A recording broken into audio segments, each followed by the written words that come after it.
Hello, ladies and gentlemen. I'm Bob Keyser. This is the Son of Man Urantia Project. Today's episode is Chapter 37, the Mount of Transfiguration.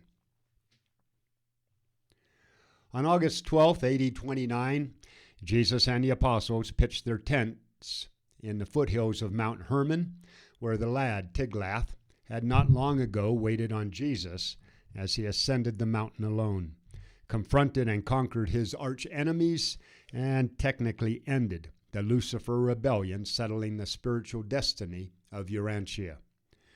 They rested here for 2 days to prepare their spirits for the events to come. Jesus hoped that all of them would be able to arise to the spiritual levels they needed to participate.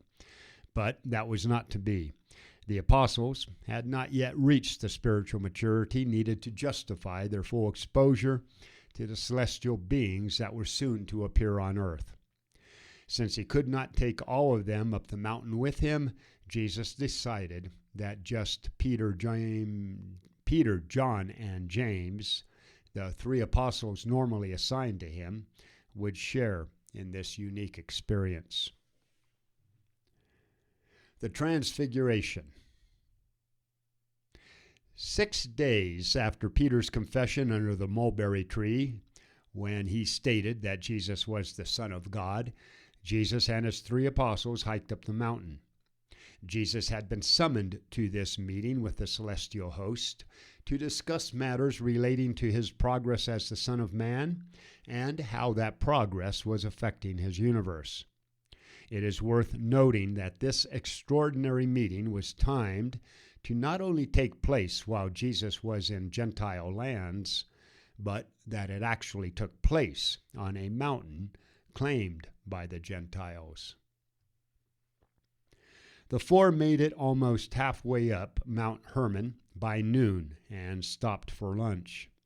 While they were eating, Jesus told the 3 apostles some of the events that occurred in the hills east of the Jordan right after he had been baptized by John, and some of his experiences when he was by himself the last time he was on Mount Hermon.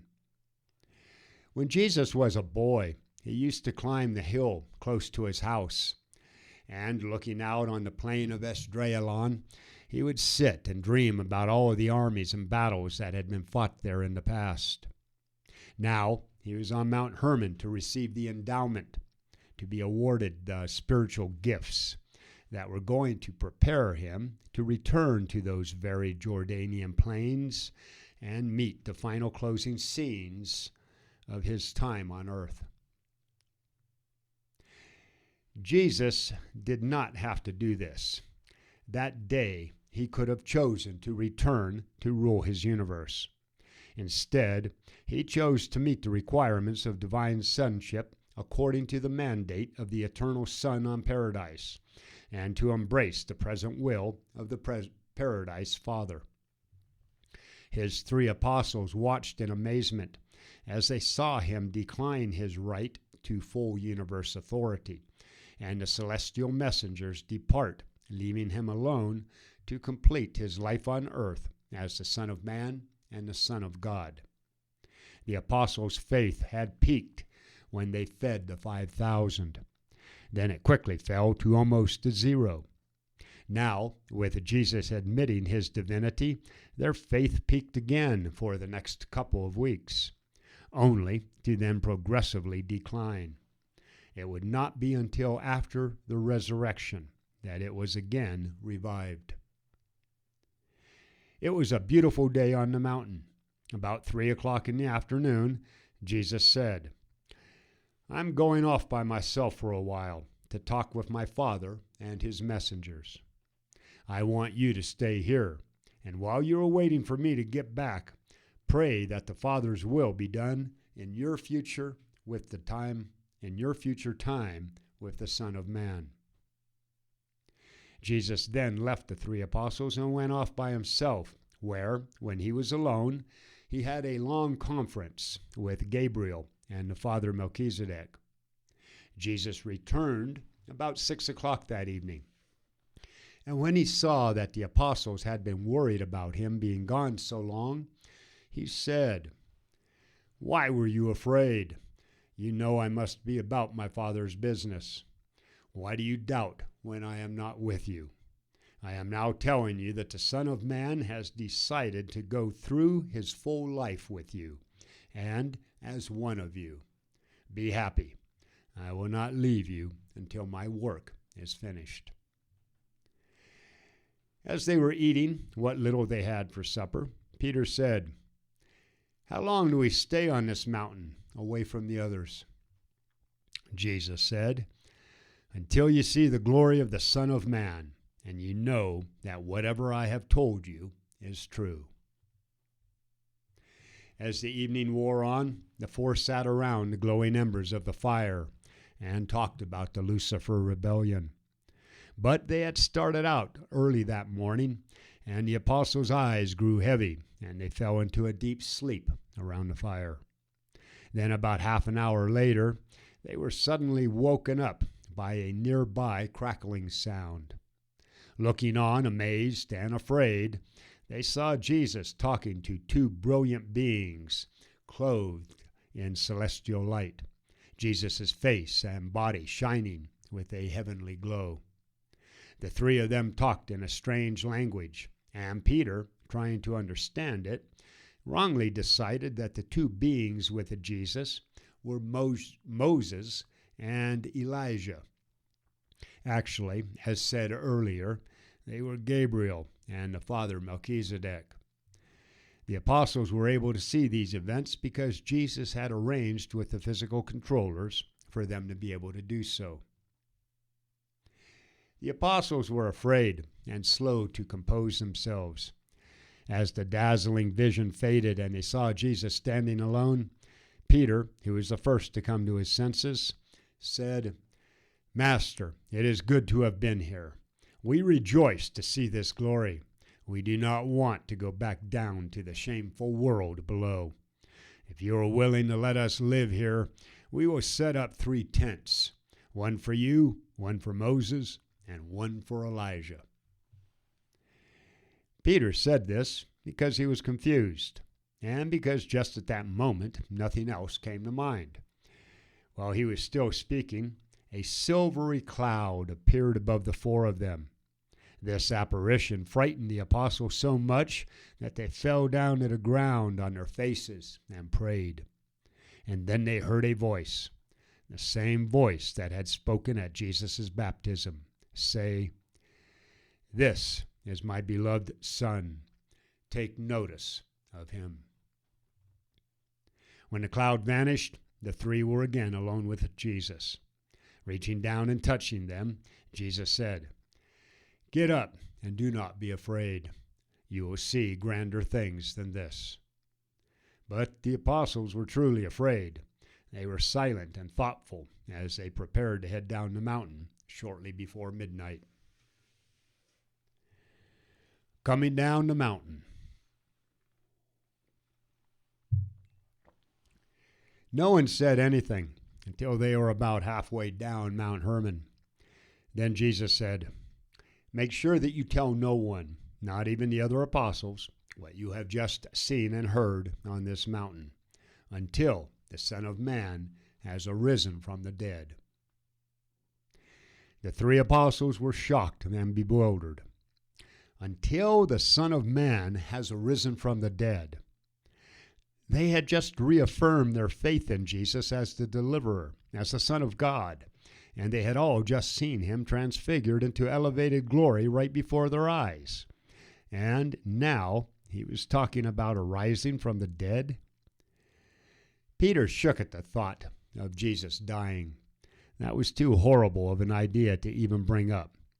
And since he was afraid that John or James would question Jesus about what he had just said, Peter started the conversation off in another direction. Not knowing what else to talk about, he asked Jesus the first thing that came to his mind and said, "Master, why do the scribes say that Elijah must come first before the Messiah will appear?" Jesus knew what Peter was trying to avoid, and he said, Elijah indeed comes first to prepare the way for the Son of Man, who must suffer many things and finally be rejected. But I am telling you that Elijah has already come, and they did not receive him well, but instead they did whatever they wanted to him. The three apostles thought that Jesus was referring to John the Baptist as Elijah. Jesus knew that since they insisted on thinking of him as the Messiah, then in accordance with that belief, John must be the Elijah in the prophecy. Jesus had ordered the three apostles to not tell anyone about seeing a hint of his glory that was going to come after the resurrection. He knew that they thought of him as the Messiah, and he did not want them thinking that he was going to fulfill their hopes for miracles. Peter, John, and James did as Jesus asked and told no one about what they had seen until after his resurrection. After hiking farther down the mountain, Jesus said, "You would not accept me as the Son of Man, so I have agreed to be seen by you as you think I am. But do not mistake the fact that my Father's will must be done. If you decide to follow your own ideas, be ready to experience many trials and to suffer many disappointments. Regardless, the training I have given you should be enough to see you through even those sorrows of your own choosing." Jesus did not take Peter, John, and James with him because they were more spiritually fit for the experience than the others. In fact, none of the 12 were spiritually qualified to witness this rare event. These three men were allowed to participate just because they were the apostles that normally accompanied him when he was alone in the hills. Meaning of the Transfiguration.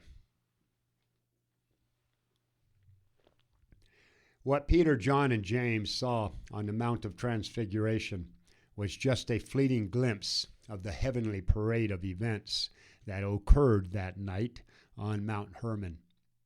The eternal mother-son of paradise affirmed that Michael had met the requirements of his incarnated life on earth, while Gabriel assured Jesus that the eternal Son's expectations had been met, and the Father Melchizedek affirmed the same for the infinite Spirit. Jesus was grateful for the eternal Son and the infinite Spirit's assurance that his mission had met their requirements for success. Still, Jesus noted that his Father had not yet indicated that Jesus' time on earth was through. The only word so far from God the Father, and this is what was heard by the three apostles, came when Jesus' personalized adjuster said, "This is my beloved Son. Take notice of him." After that celestial visit, Jesus wanted to better know his Father's will. He decided that it was for him to follow his mortal life to the natural end. For Jesus, this was the meaning of the Transfiguration and why it was so important. For the three apostles, this event marked Jesus' entering his final phase as the Son of God and the Son of Man on earth. After Jesus, Gabriel, and the Father Melchizedek had finished their formal business, they relaxed and talked about universe affairs. The epileptic boy. Jesus and the three apostles returned to where the others were camped Tuesday morning before breakfast. When they arrived, they found a group of about 50 people arguing among themselves. There were the 9 apostles, and the rest of the crowd was about equally divided between Jerusalem scribes against Jesus and believing disciples who had tracked Jesus down on the journey from Magadan. There were many heated arguments happening at once, but the loudest concerned a man from Tiberias who had arrived the day before looking for Jesus. This man, James of Saphed, had a son who was an only child and had a bad case of epilepsy.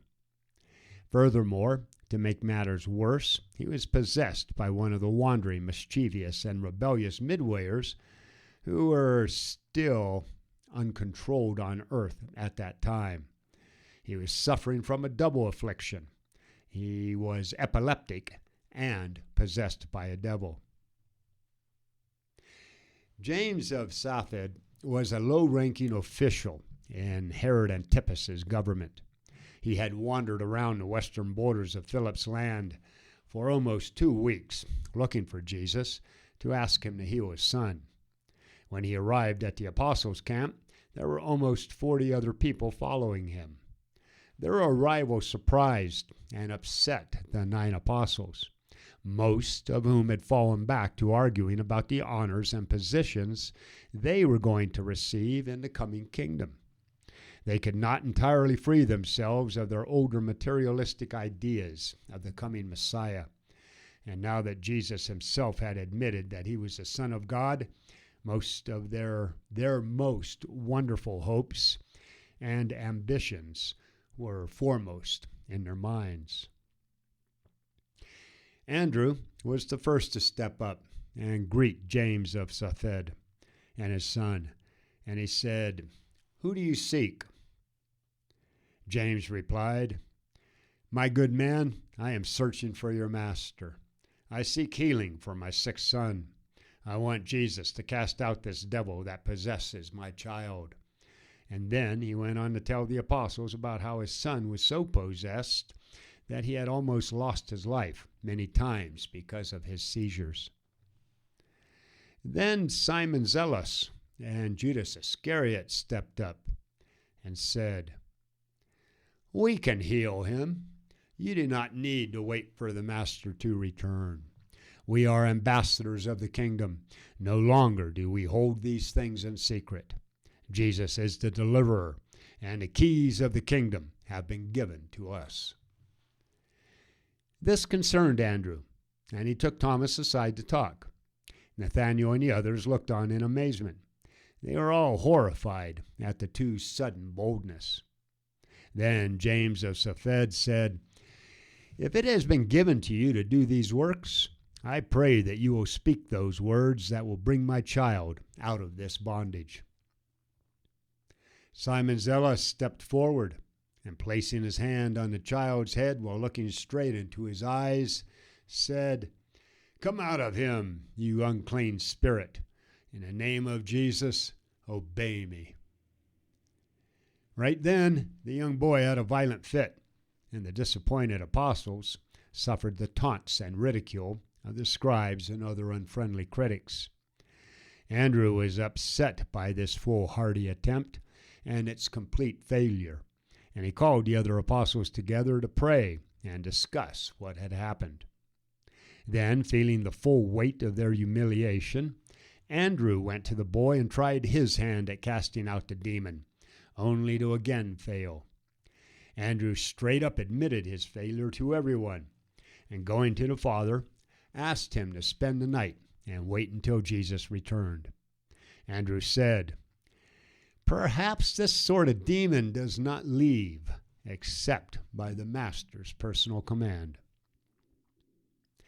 While Jesus was coming down the mountain with his 3 now ecstatic apostles, the other 9 were having a confused, humiliated, and sleepless night. They were dejected and embarrassed. As for James of Safed, he was not going to give up, and he agreed to stay until Jesus returned, whenever that would be. Jesus heals the boy. The 9 apostles were more than relieved when they saw Jesus and the 3 walking back toward camp. And they were encouraged to see how excited Peter, John, and James were. The 9 all rushed forward to greet their friends, and as they were welcoming them back to the camp, the crowd gathered around. Jesus said, "What were you arguing about?" as we drew near. Before any of the humiliated apostles could speak, James of Safed stepped forward, knelt at Jesus' feet, and said, "Master, I have a son, an only child who is possessed by an evil spirit. Not only does he cry out in terror, foam at the mouth, and fall down like he's dead whenever he has a seizure, but many times this evil spirit puts my son into convulsions. And sometimes he has made my son throw himself into the water and even into the fire. With much grinding of teeth, and as the result of many bruises, my child is wasting away. His life is worse than death. His mother and I have sad hearts and broken spirits. About noon yesterday, when I was looking for you, I caught up with your disciples, and while we were waiting for your return, your apostles tried to cast out this demon, but they could not do it. Now, Master, will you do this for us? Will you heal my son?" After Jesus listened to James, he reached down and touched him, motioning him to stand as he gave his apostles a searching look. Then, to everyone present, Jesus said, "O faithless and headstrong generation, how long will I tolerate you? How long will I be with you? How long before you learn that the works of faith do not come when asked from someone with a doubting unbelief?" Then, pointing to the bewildered father, Jesus said, "Bring me your son." When the father had fetched his son, Jesus asked, "How long has this boy been sick like this?"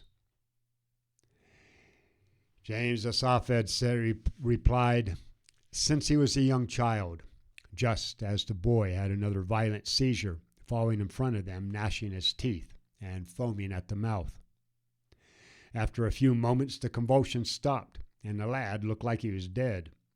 James went to his knees again in front of Jesus and said, 'If you can cure him, I beg you to have compassion on us and rid us of this sickness.'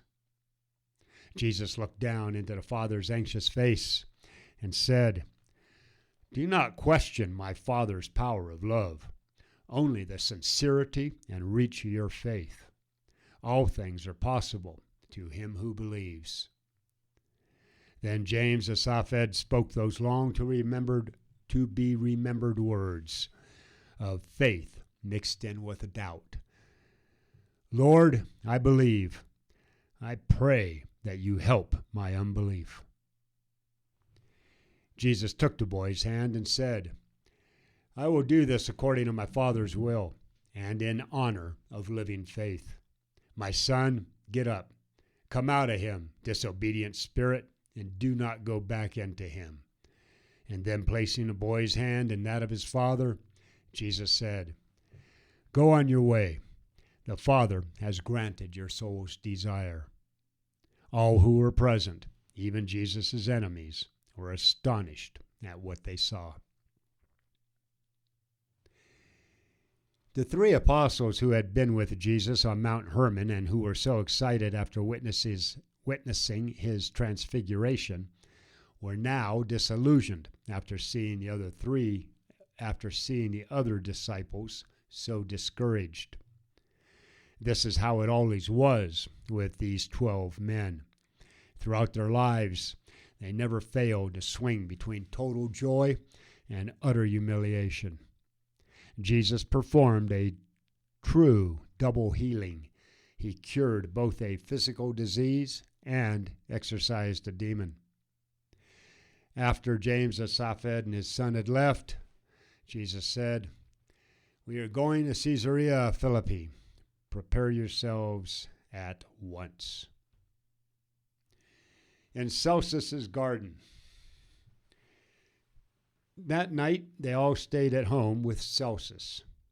After supper, and when they had all gathered together in the garden, Thomas said, "Since we cannot yet know what occurred on Mount Hermon, can you speak to us about what we did wrong trying to exorcise the devil out of the boy?"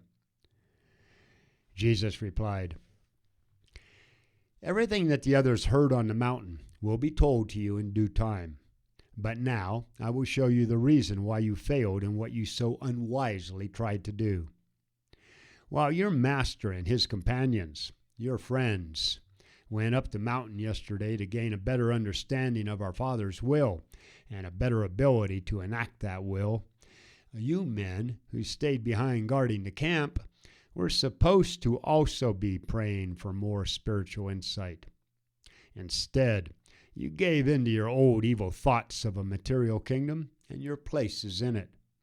You hold on to these mistaken ideas, regardless of how many times I tell you that my kingdom is not of this world. No sooner can you, through having greater faith, know the identity of the Son of Man than you fall back to talking about your selfish desires for worldly fame. You ask yourselves who will be the greatest among you in this kingdom of heaven. Yet the kingdom, as you believe in it, will never be and has never been. I have told you that he who would be greatest in the kingdom of my Father's spiritual brotherhood must become little in his own eyes and a server of humanity. It requires a godlike understanding love without the attempt to exalt oneself. You completely failed in your unwise effort to cast out the demon because your ambition was not unselfish. Your method was not based in love. Your goal was not the will of the Father in heaven, and your purpose was not pure, divine, or spiritual. How long before you learn that you cannot time shorten the course of natural established events except when it is in accordance with the Father's will? Neither can you do spiritual work without spiritual power. And even when the potential of using spiritual power exists, to use it requires a third essential human factor. You must have the personal experience of possessing living faith. You do not need to be attracted to the spiritual realities of the kingdom with material manifestations of power. You can grasp the spiritual significance of my mission without having to see signs and wonders. When can you be depended on to follow the higher spiritual realities of the kingdom, regardless of what is happening in the material world? When Jesus finished reprimanding the 12, he said, "Now go get some rest. Tomorrow we return to Magadan to plan our mission to the cities of the Decapolis. In order to finish our talk about what happened today, I am telling you what I told Peter, James, and John on Mount Hermon, and let these words forever stick in your hearts. The Son of Man is now entering on the last phase of his time on earth. We are about to start the work that will soon lead to the final and momentous test of your faith and devotion. That time when I am put into the hands of the people who want to destroy me. And remember this, the Son of Man will be put to death, but he will arise again." The apostles did not understand Jesus, and they were afraid to question him. But after the resurrection, they recalled all that he had told them. Peter's protest.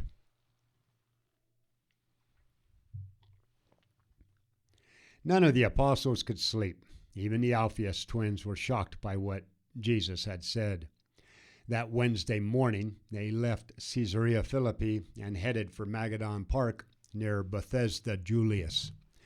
Jesus instructed Andrew to take the intersection with the Damascus Road just beyond the waters of Mermon, because it would take them through Galilee, Herman Antipas's land.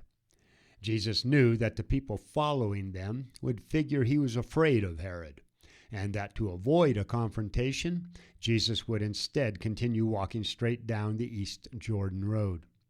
Jesus pulled this ruse because he wanted a day alone with the apostles. They made their way through Galilee, not stopping until well past the lunch hour. After they had eaten and were resting under some shade, Andrew said, "Master, we do not understand what you are saying." We have come to believe that you are the Son of God, and now we hear this talk about you dying and leaving us. We do not understand what you are trying to teach us. Are you speaking to us in parables? We pray that you speak to us plainly." Jesus replied, "My apostles, it is because you have stated that I am the Son of God that I am obliged to tell you the truth about the end of my time on earth. You insist on believing that I am the Messiah who must sit on the throne in Jerusalem, even though I keep telling you that the Son of Man must soon go to Jerusalem, suffer many things, be rejected by the elders, scribes, and chief priests, and after all of this, be killed and then raised from the dead. This is not a parable. I am telling you the truth so that you can better be prepared when these events suddenly happen to us." Before Jesus could continue, Simon Peter jumped up and without thinking put his hand on Jesus' shoulder and said, "Master, it is not our place to argue with you, but I am telling you that these things will never happen to you." Peter said this because he loved Jesus. But Jesus' human nature saw that in Peter's well-intentioned statement there was present the subtle hint that he, Jesus, should change his policy of living his life to the end according to his Father's will. Because of the danger of allowing even his loving apostles' suggestions to possibly change his course, Jesus immediately turned on Peter and the others and said, "Get yourselves behind me. You smell like my enemy, the one who tempts us. When you speak like this, you are not on my side, but his.